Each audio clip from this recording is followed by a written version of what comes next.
Christian Welker does an interview with Mike Huckabee's daughter, Sarah Huckabee. You know, she's married. She's got a different last name now. But this interview turns out just like all of the other Trump surrogate interviews. They never answer any questions. They always turn whatever the question is into an attack on Hillary Clinton and the Obama administration. So in my opinion, they should stop interviewing these people because they never answer any questions. What they probably should do is send them written questionnaires and basically just state what they sent them and read their answer over the air that's relative to the question that they were asked, because this is like a huge waste of time, in my opinion. Here's the interview. And I'm joined now by Trump campaign senior advisor, Sarah Huckabee Sanders. Thanks so much for joining me. Really appreciate it, Sarah. It's always great to talk to you. Great to be on. Thanks for having me.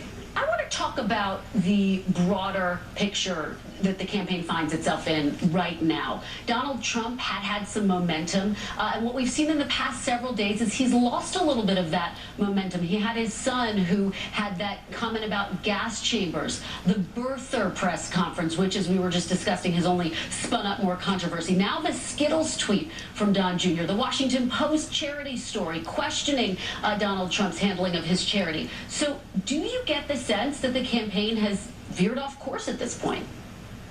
Not at all. I think Donald Trump has been extremely consistent. If you pay attention to what he's talking about and not what the media is talking about, we're extremely focused, extremely disciplined, and charging ahead and talking about the issues that most Americans are focused on, not what most of the media is focused on. They want to know who's going to build this economy up, who's going to make education better, who's going to make our country safer, particularly in light of what has happened over this weekend. And Donald Trump is the #1 person talking about that and the person that most Americans trust on both the economy and national security. That's why I think we've seen a rise in his momentum. I think we're going to continue to see that, and I certainly think that America is going to get a great chance to see the contrast of that and where Donald Trump is on those big issues versus Hillary Clinton at the first debate next week. So you mean to tell me that you don't believe that America is interested in knowing whether Donald Trump is a liar and a thief or not?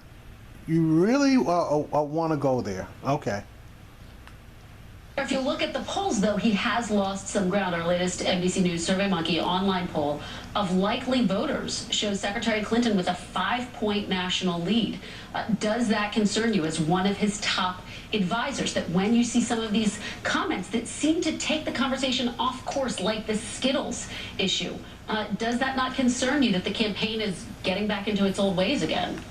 Yeah, that Skittles issue was really a laser focus, comparing refugees to Skittles and claiming if you knew there were a couple of Skittles in a batch of 100, would you still grab a handful? Yeah, that's really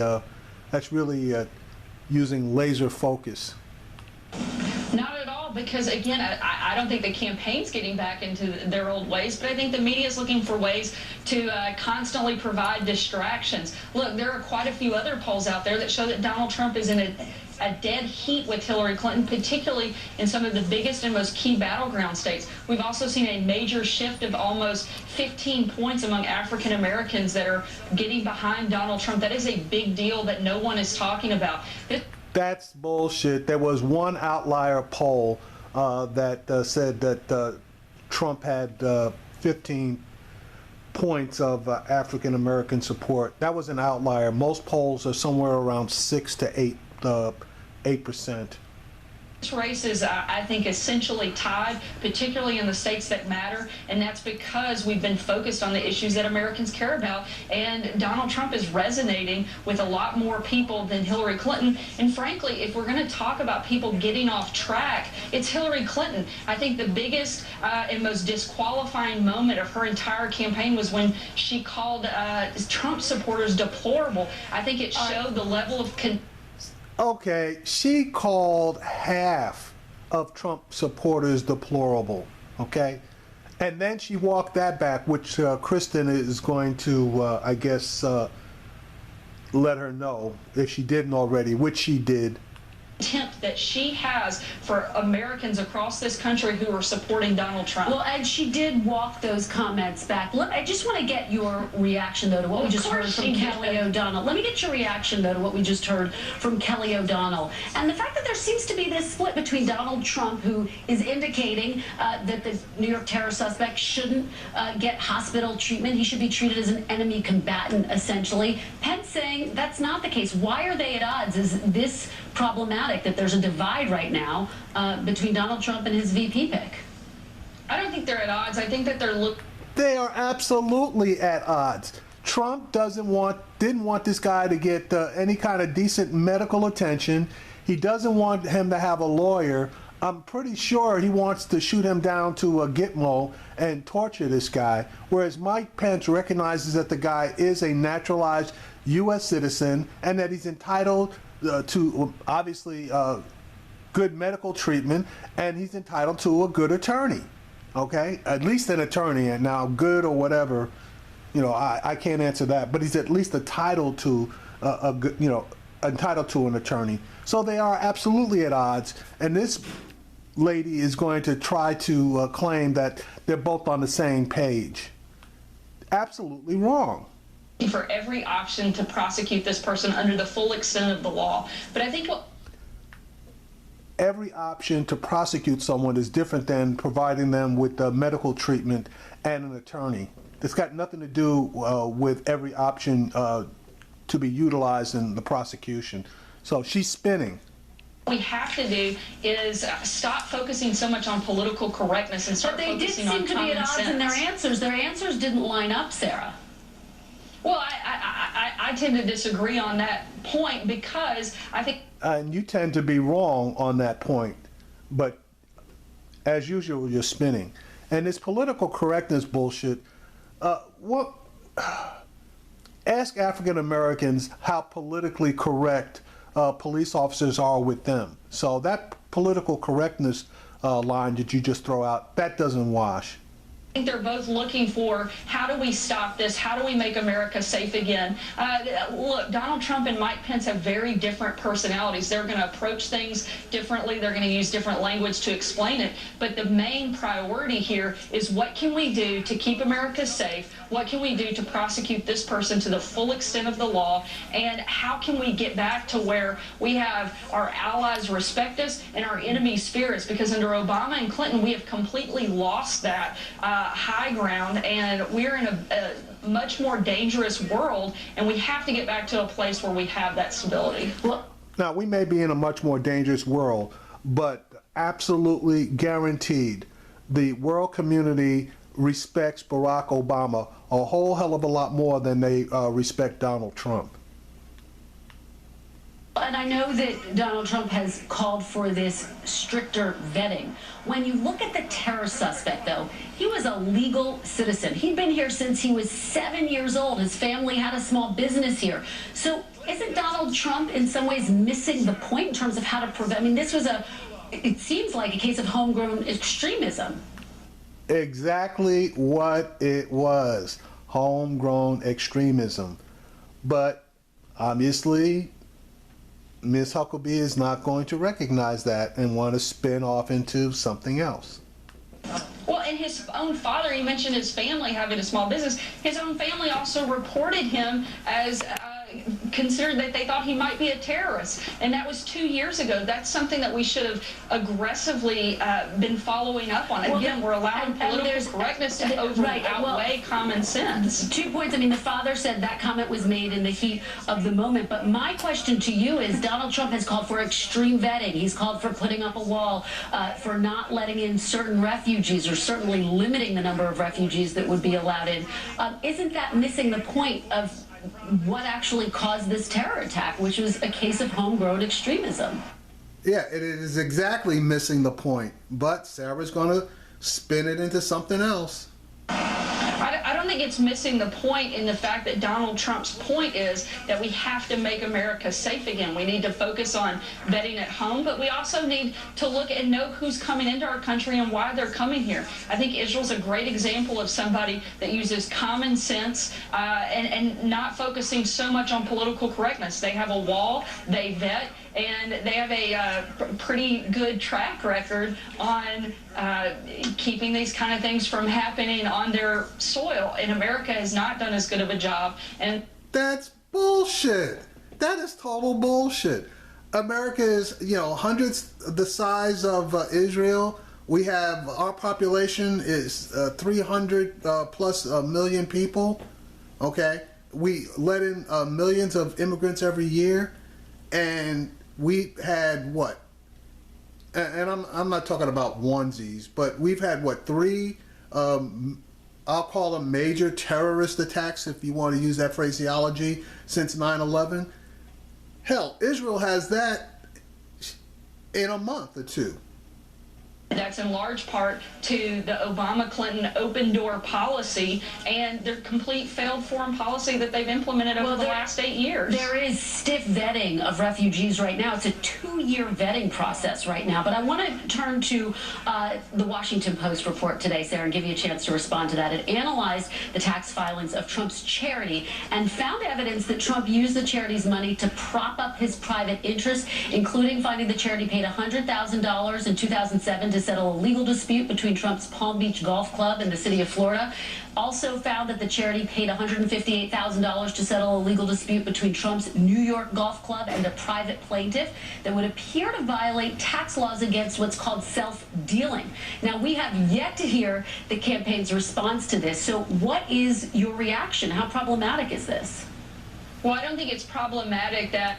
You don't think that they broke the law, okay, in paying out $258,000 from the charity to cover Trump's personal debts and settlements? You don't think that's problematic? Really? A major charity that's given millions of dollars to veterans organizations and has done good all over this country. There's no absolute proof of that, okay? Now, I could be wrong, and I probably am, because the charities have strict reporting requirements. So she could be right on that one. I'm going to have to let that one pass. And continues to do that versus what you have with Hillary Clinton, who's got a pay-to-play scandal. If this money was used to settle legal disputes, that would be a violation of the laws that govern charities, would it not? Look, I'm not a tax attorney, so I'm certainly not going to delve into... Okay, so now all of a sudden you're not a tax attorney, which you probably are not. But any lay attorney will tell you, based on knowledge received in law school, that a charity cannot settle a legal dispute for a private citizen, especially a private citizen that runs the charity. So what you just said is bullshit. Pretending to be one, not even on TV. But what I do know is that in contrast, you've got Hillary Clinton, who created a slush fund through the Clinton Foundation and did a pay-to-play scandal as in the State Department. That's a very big difference. See, and they always run this bullshit about creating a slush fund. As I stated earlier, the reporting for charitable foundations is very strict. And they went over the Clinton Foundation with a fine-tooth comb. They found that 90% of the money went to actually humanitarian and charitable causes. The other 10% went to the administration, of which the Clintons didn't receive a dime. And neither did any of the members on the board of directors. So where's this slush fund? Okay? They always pull this shit, and nobody ever checks them on this thing. Then a private charity that's given money, and Donald Trump himself, who's given over $100 million to different charities around the country. Donald Trump may or may not have given $100 million to various charities. We won't know that until we see his tax returns, which he is unwilling to show us. So I'm calling bullshit on that one. No proof that it is a slush fund, but let me take you, I mean, you guys have been attacking the Clinton Foundation, and my question is, don't these headlines really undercut Trump's moral high ground here in terms of his ability to attack the Clinton Foundation? Not at all. Not when you have a government official that is taking part in a pay-to-play scandal. And there is no pay-to-play scandal. The AP, Associated Press, broke the story, okay, regarding the Clintons and the Clinton Foundation. And even they, when they broke the story, said there is no smoking gun here as far as pay to play. But you guys consistently want to push that narrative. I mean, to me, those things are not even close to comparable. I mean, again, you've got Hillary Clinton, who's Secretary of State, and her own advisors admitting that they gave access to donors to the State Department for meetings. I mean, that is a major problem. That is not pay for play. And the Supreme Court even said that's not pay for play. No favors were given. Giving access to someone is not the same as actually doing something beneficial for them. See the former governor of Virginia in that one, where the Supreme Court overturned his conviction in something that is not even as close as what was going on with the Clinton Foundation and the Clintons themselves.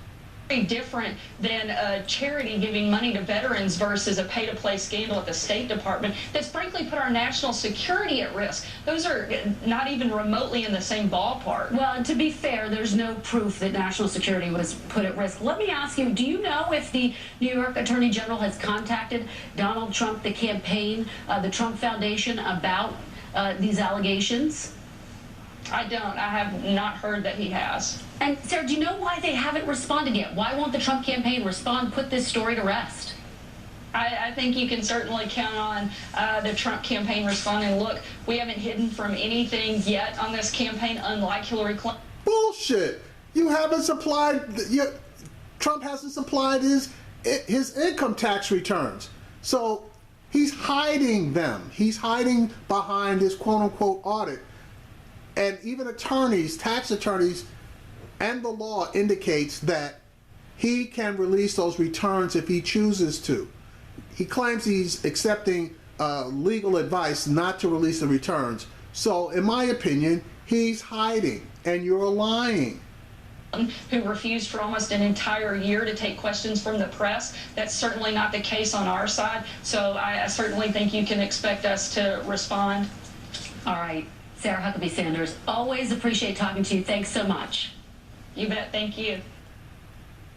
Yeah, you just did a interview with this woman, and you didn't get a single answer to any of the questions, a single straight answer, I should say, to any of the questions that you posed to her. And basically, she just got out there and lied and spun.